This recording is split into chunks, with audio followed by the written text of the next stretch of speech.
آپ کو پیش کرے، ہبا کرے بغیر مہر لیے. لیکن ان اراد النبی، اب یہ کہ اگر نبی چاہتے ہیں، اب ایسا نہیں کہ کوئی بھی خاتون اب میں نے بولا ہے تو اب شادی کرو، نہیں. اب یہ ہے کہ نبی وہ مسئلے کو دیکھیں گے.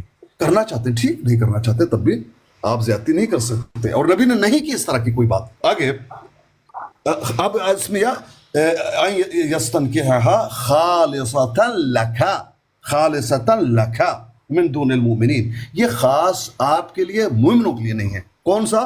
ہبا والی خاتون. یہ 4 مسئلے بیان ہوئے ہیں.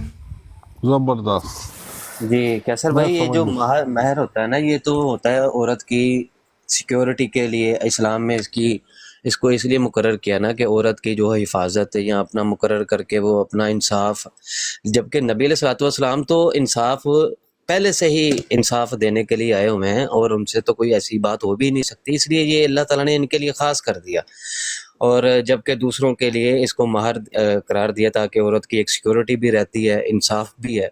تو اسی طرح نا وہ تمیم کا ایک بندہ تھا جو کہتا تھا نبی علیہ الصلوۃ والسلام کو کہ اے نبی آپ انصاف کیجئے، تو اللہ کے نبی فرماتے ہیں کہ مجھ سے زیادہ انصاف کرنے والا کون ہوگا. تو نبی علیہ الصلوۃ والسلام تو ہیں ہی انصاف کرنے والے. تو آپ کی جو بیویاں ہیں، وہ اگر کوئی بھی عورت آپ کو ہبا، اپنے آپ کو ہبا کر دے، اور ہبا ہے نفس کو، اور نبی بھی ان سے شادی کرنا چاہیں تو یہ بغیر مہر کی کوئی شرط ادا کیے. ایک تو شادی شدہ میں آپس میں مہر کی شرط ہوتی ہے، وہ لازمی مقرر کی جاتی ہے. پھر اس کے بعد بیوی اگر وہ چھوڑ دے وہ اور بات ہے، لیکن یہاں پہ تو بالکل بھی مقرر ہوگا ہی نہیں. مہر جو ہے وہ مقرر ہوگا ہی نہیں، صرف عورت اپنا آپ کو، اپنے نفس کو ہبا کر دے.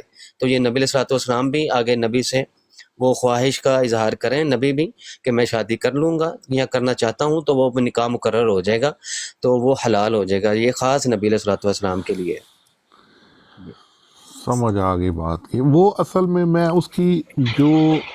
اس کا جو دجل تھا نا، وہ اس بات کو کنیکٹ کر رہا تھا اوپر لکھا ہے نا، چچا کی بیٹیاں، پھوپھو کی بیٹیاں اور ماموں کی بیٹیاں.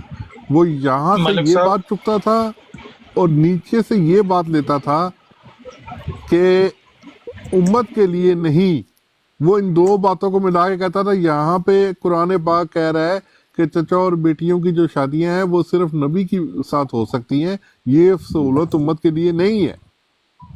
وہ یہاں سے یہی یہ وہ 2 دجل باتیں کر رہا چپ کے تھا. کہتا، یہ اور اس دجل کے کر رہا آگے تھا. اللہ تعالیٰ نے عام مومنوں کا تو دوبارہ بھی ریپیٹ کر کے دہرا بھی دیا اللہ تعالیٰ نے، یہ خالصۃ اللہ کا من دون المؤمنین، کہ یہ مومنوں کے علاوہ خالصتاً صرف آپ کے لیے. آگے ہے قد علمنا ما فرضنا علیہم فی ازواجہم وما ملکت ایمانہم، کہ اللہ تعالیٰ فرماتا ہے کہ ہم بہتر جانتے ہیں کہ ہم نے کیا فرض کیا ہے مومنوں کے بارے میں، علیہم یعنی مومنوں کے بارے میں، ان کی بیویوں اور لونڈیوں کے بارے میں ہم نے کیا فرض کیا ہے مومنوں کو، وہ ہم جانتے ہیں. یعنی مومنوں کا جو حکم ہے وہ الگ سے اللہ تعالیٰ نے بیان کیا ہوا ہے کہ ان کو تو جو ہے وہ ان کے لیے ہبا والا نہیں ہے، ان کے لیے الگ ہے کہ نکاح کرنا ہے تو کیا طریقہ ہے، اور لونڈیوں کے بارے میں کیا، وہ ان کے لیے الگ بھی اللہ تعالیٰ نے بیان کر دیے. تو اللہ تعالیٰ فرماتا ہے کہ ان کے لیے تو الگ میں نے قوانین، قواعد و ضوابط بیان کیے ہیں، لیکن یہ معاملہ صرف نبی کے لیے ہے. السلام علیکم ملک زبردست. صاحب. یہی دجل وہ کر رہا تھا، اوپر ملا رہا تھا اس کو. اور ملا یہ رہا بھی تھا. ہے کہ یہ جو ہے اب نا سمجھ کہ آئے. ہبا کر دینا کیسر بھائی، اور ایک جگہ پہ ہے کہ نبی علیہ الصلوۃ والسلام کو 4 سے زیادہ شادیوں کی بھی اجازت ہے، لیکن جب سے یہ اجازت نازل ہے نا اللہ تعالیٰ کی طرف سے، آپ نے ایک بھی شادی نہیں کی. جو اعتراض کرتے ہیں نا کہ وہ زیادہ شادیاں عیاشی یا اس طرح کی، اور آپ کی ازواج بھی وہ ہیں کہ جو کہ بیوہ ہیں، اور ان میں سے کوئی ایسی نہیں کہ جو آپ نے کوئی مثلا سیدہ عائشہ صدیقہ رضی تعالیٰ عنہ جو ہیں وہ 9 سال کی عمر میں آپ کے پاس تشریف لائی ہیں، لیکن اس اجازت کے بعد بھی آپ کی کوئی شادی نہیں ہے.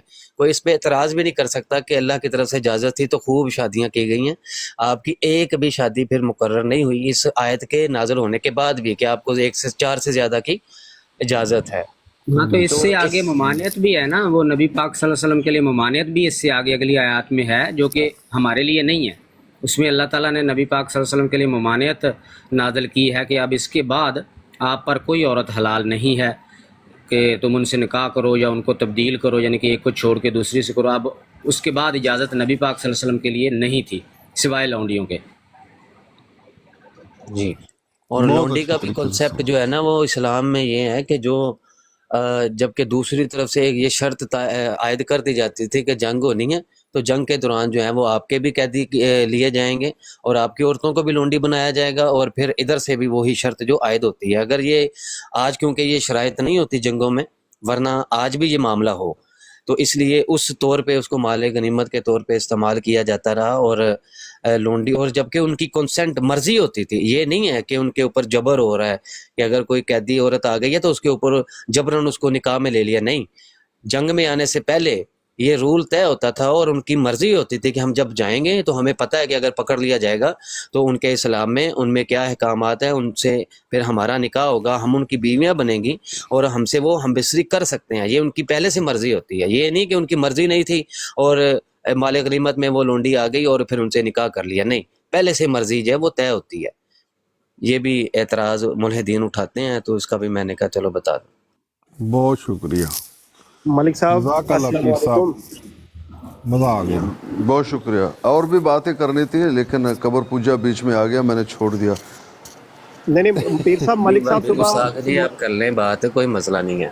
ملک صاحب صبح اکیلے میں نہیں آپ تھے. کو نہیں کہہ رہا ہوں بھائی، آپ اپنے پہ نہ لینا، میری مذاق میں چل بھی رہی ہے آپ وہ. کو نہیں کہہ رہا، میں بھی آپ جی کو بھابی میں بھی آپ کو نہیں کہہ رہا، آپ بھی دل پہ نہ جی، لیں، کوئی مسئلہ نہ نہیں. نہ، میں السلام علیکم. وضاحت کر دوں، میرا وہ نہیں ضیاء عثمان صاحب بھائی، سے وہ چلتا ہے، ذرا میں نا ان کو کہہ ضیاء رہا بھائی کے ساتھ نا چلتا رہتا ہے. ہوں. یہ قبر ایسا نہیں کہ پوجا آپ بیٹھے کو ہوئے ہیں ہمارے پاس ضیاء صاحب. میرا بھی چلتا رہتا ہے، میرا بھی چلا لے، چلیے. کیا ہو گیا. ہاں لیکن میں ایسا نہ ہو کہ آپ بھائی کیا میں حال ہے؟ اتنا سن تو آپ لو ٹھیک میں اتنا ہیں؟ متشدد نہیں ہوں. بھجن، میری بات واضح ہونے دو. ایسا نہ ہو کہ آپ کے دل میں کوئی مغالطہ رہے، اس لیے میں نے بتایا. بہت شکریہ.